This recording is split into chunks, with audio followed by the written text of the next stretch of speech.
히브리서 4장 14절부터 16절까지입니다. 그러므로 우리에게 큰 대제사장이 계시니 승천하시니 곧 하나님의 아들 예수시라. 우리가 믿는 도리를 굳게 잡을지어다. 우리에게 있는 대제사장은 우리의 연약함을 동정하지 못하실 리가 아니요 모든 일에 우리와 똑같이 시험을 받으신 이로되 죄는 없으시니라. 그러므로 우리는 긍휼하심을 받고 때를 따라 돕는 은혜를 얻기 위하여 은혜의 보좌 앞에 담대히 나아갈 것이니라. 예수님은 사람의 몸을 입고 이 땅에 오셔서 사람의 입장에서 대략 35년 정도 사셨습니다.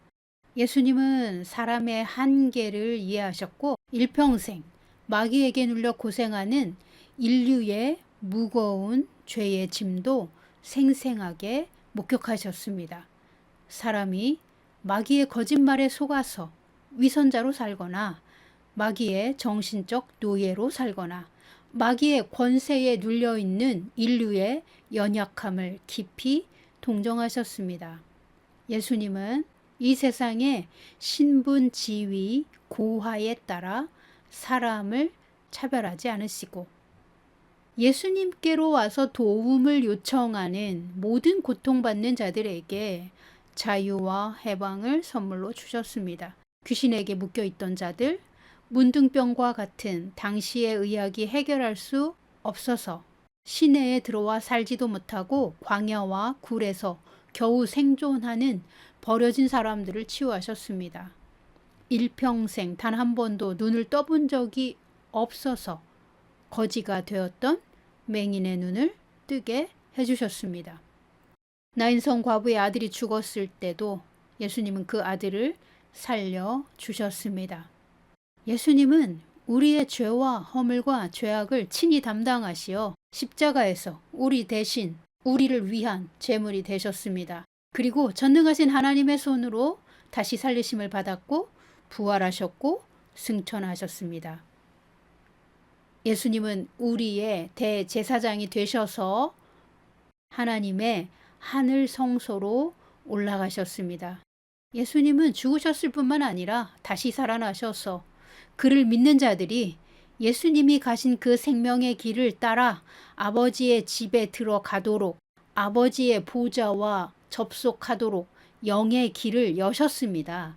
누구나 그리스도 예수를 통해 하나님 아버지를 만날 수 있게 되었습니다. 우리는 오늘날 구약의 제사를 드리지 않고 예수님을 통해 개혁된 새로운 예배, 영과 진리로 하나님께 예배하는 새 언약의 백성이요 하나님의 자녀들입니다. 새 언약은 예수님의 피로 맺은 하나님 아버지와 자녀된 백성 우리의 새로운 관계를 의미합니다. 이 새 언약은 오직 예수님의 피에 근거한 신성한 언약이므로 예수님의 피의 공로 없이는 누구도 하나님을 만날 수 없습니다. 그러나 우리에게는 예수님의 피를 믿는 믿음이 있고 좋으신 아버지 앞에 나아갈 권세가 있습니다. 예수님은 우리의 모든 약한 것을 깊이 동정하시며 우리를 위해 아버지 앞에서 우리를 위하여 중보하시는 대제사장이 되셨습니다. 히브리서 4장 15절과 16절은 이렇게 말합니다. 우리에게 있는 대제사장은 우리의 연약함을 동정하지 못하실 리가 아니요 모든 일에 우리와 똑같이 시험을 받으신 이로되 죄는 없으시니라. 아멘. 그러므로 우리는 긍휼하심을 받고 때를 따라 돕는 은혜를 얻기 위하여 은혜의 보좌 앞에 담대히 나아갈 것이니라. 아멘. 예수님을 통해 우리와 살아계신 하나님의 보좌는 영의 세계에서 매우 뚜렷하게 생명의 길로 연결되어 있습니다. 예수님의 공로를 의지하여 믿음으로 하나님께 나아가면 우리의 영혼은 하나님의 보좌와 연결되고 하나님의 보좌와 접속됩니다. 이것이 영적 세계의 법칙입니다. 히브리서는 그가 우리를 위하여 새롭고 살아있는 생명의 길을 여셨다고 증언합니다. 우리의 거듭난 영은 언제나 하나님의 보좌에 접속할 수 있습니다. 이것이 하나님 자녀의 권세입니다. 영의 세계는 물질 세계보다 차원이 높기에 표면적인 말이나 행동에 의해 작용하는 세계가 아닙니다. 영적 세계는 사람의 정신 세계보다 더 높은 차원의 실제하는 세계이므로 진실하고 정직한 마음이 우리의 거듭난 영과 함께 진리를 믿는 믿음으로 접속되는 하나님의 세계입니다. 영적인 현상이나 체험이 모두 하나님의 세계는 아닙니다. 무당이나 점술가, 주술을 사용하는 마녀들이 접속하는 그 영의 세계는 마귀의 세계입니다. 어둠의 세계이죠. 이 마귀는 이층천에 한하여 사람들을 조종하고 지배할 수 있지만 우리의 거듭난 영은 지상과 이층천을 훨씬 뛰어넘어 가장 높은 곳에 계신 하나님의 보좌와 연결됩니다. 그러므로 육체의 사람은 하나님의 보좌와 접속이 불가능합니다. 또한 진리를 믿는 온전한 믿음이 없어도 접속이 불가능합니다. 오직 복음을 듣고 진리를 믿음으로 그 믿음을 가지고 예수님의 피의 공로를 의지하여 하나님께 가까이 다가가는 거듭난 영혼만이 하나님의 보좌와 접속 가능하며 은혜의 보좌에서 믿는 자들은 하나님 아버지를 만날 수 있습니다. 이 은혜의 보좌는 하나님의 긍휼하심을 얻는 곳입니다. 우리가 그분의 자녀라는 이유 때문에 우리가 어떤 기도 제목을 가지고 가더라도 하나님 그분은 자기 자녀들에게 긍휼히 대해 주십니다. 우리가 비록 잘못된 기도 제목을 가지고 가더라도 하나님은 우리를 미워하거나 거절하거나 싫어하시지 않고 하나님의 긍휼로 대해 주십니다. 그리고 우리를 교정하여 주십니다. 그런데 우리가 어려운 일을 만나고 위급한 일을 만날 때에도 이 은혜의 보좌 앞에 나아가면 하나님은 그 때에 맞는 그 상황에 맞는 구원과 도움을 주십니다. 그리고 우리가 구한 것보다 더 좋은 것을 주시려고 예비하신 아버지이십니다. 다만 우리가 이 은혜의 보좌 앞에서 하나님의 긍휼하심을 얻으려면 우리의 마음에 불신과 거짓이 없어야 합니다. 오직 하나님이 우리를 위하여 예수의 피로 이루어 놓으신 모든 것을 믿을 수 있는 믿음으로 하나님께 가까이 나아간다면 좋으신 아버지 하나님은 거듭난 영혼들을 은혜의 보좌에서 만나 주십니다. 그분은 우리의 영에 세미한 음성으로 응답을 주시고 우리가 그 음성을 듣고 믿고 순종하면 하나님의 놀라운 기적과 같은 선물도 옵니다. 그러므로 우리는 믿음으로 안식에 들어갈 수 있는 것입니다. 우리의 모든 기도에 응답을 주시는 좋은 아버지가 계시며 우리는 언제나 어디서나 그 아버지께 나아가 요청을 드릴 수 있는 자격과 권한이 있기 때문입니다. 은혜의 보좌 앞에서 긍휼하심을 받고 때를 따라 돕는 은혜를 얻을 수 있는 자녀이기에 우리는 믿음으로 안식에 들어갈 수 있다고 히브리서 4장 전체는 말하고 있는 것입니다. 우리의 현실은 생존의 전쟁터이지만 거듭난 영혼은 가장 높은 곳에서 믿는 자들을 만나주시는 좋은 아버지가 계시기에 좋은 아버지께 우리 어려운 상황과 현실에 대해 도움을 구할 수 있으며 그 아버지는 가장 좋은 것으로 응답을 주시는 분이기에 우리는 믿음으로만 하나님의 안식을 얻을 수 있습니다.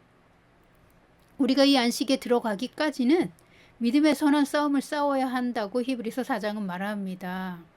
마귀와 그의 세력은 우리의 가문 대대로 우리 곁에 붙어서 보이지 않는 세계에서 우리의 정신과 심리를 조종하며 우리를 노예 정신으로 살도록 역사해 왔습니다. 우리를 속이고 우리의 영적인 유업을 훔쳤기 때문에 그들은 쉽게 우리를 놓아주려고 하지 않습니다. 그래서 우리는 믿음으로 싸워서 은혜의 보좌 앞으로 나아가 하나님의 긍휼을 얻고 도우심을 받아야 합니다. 16절 그러므로 우리는 긍휼하심을 받고 때를 따라 돕는 은혜를 얻기 위하여 은혜의 보좌 앞에 담대히 나아갈 것이니라. 아멘. 히브리서 4장이 말하는 이 은혜의 보좌는 거룩한 교환이 있는 장소입니다. 우리가 죄나 상처나 약함이나 저주나 문제를 드리면 하나님은 하나님 나라에 있는 좋은 것으로 교환하여 주십니다.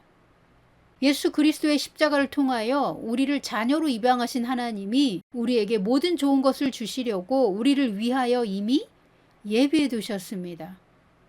우리가 하나님의 도우심이 필요한 모든 순간에 이 은혜의 보좌 앞으로 나아가 하나님께 구하기만 하면 좋으신 아버지로부터 모든 선한 좋은 것을 받을 수 있습니다. 이것이 자녀의 권세입니다. 그리스도 예수를 믿게 하셔서 우리를 세상에서 불러내셨고 영의 구원을 주셨기에 좋으신 아버지 하나님께 나아가면 우리에게 때를 따라 도우시는 은혜가 있습니다. 그리스도 예수를 통하여 하나님의 보좌에 접근할 권한과 방법을 주셨으므로 우리는 때를 따라 돕는 은혜의 풍성함을 받을 수 있고 누릴 수 있습니다. 우리에게 이렇게 완벽하고 좋은 하늘 아버지가 계신데도 우리는 현실에서 무력하고 슬프고 괴로울 수 있습니다. 그리고 어떻게 헤쳐나가야 할지 모를 때도 많습니다. 그 이유는 내 마음 깊은 곳에 있는 아버지에 대한 그림이 하늘의 아버지가 아닌 지상에 있는 불완전한 아버지로서 내게 좋은 것을 줄 줄 몰랐거나 주지 말아야 할 것을 주었거나 그리고 트라우마가 되었거나 선험된 기억이 아픈 경우입니다. 만약 아버지 하나님에 대한 표상이 왜곡되어 있다면 우리는 그것마저도 은혜의 보좌 앞에 가지고 나아가 아버지께 토설하고 온전한 표상으로 교환받을 수 있습니다. 우리 마음의 고통을 언제나 치유받을 수 있습니다. 은혜의 보좌 앞에 나아가 우리의 과거를 토설하여 십자가에 옮기고 아버지가 그리스도 예수를 통해 내게 주시고자 하는 새로운 것을 받을 수 있습니다. 고통을 드리면 회복을 교환받을 수 있습니다. 문제를 드리면 해결책을 교환받을 수 있습니다. 십자가를 통하여 우리에게 주신 합법적인 권리는 저주와 축복을 교환할 수 있는 권리이기 때문입니다. 그러므로 우리는 긍휼하심을 받고 때를 따라 돕는 은혜를 얻기 위하여 은혜의 보좌 앞에 담대히 나아가야 합니다.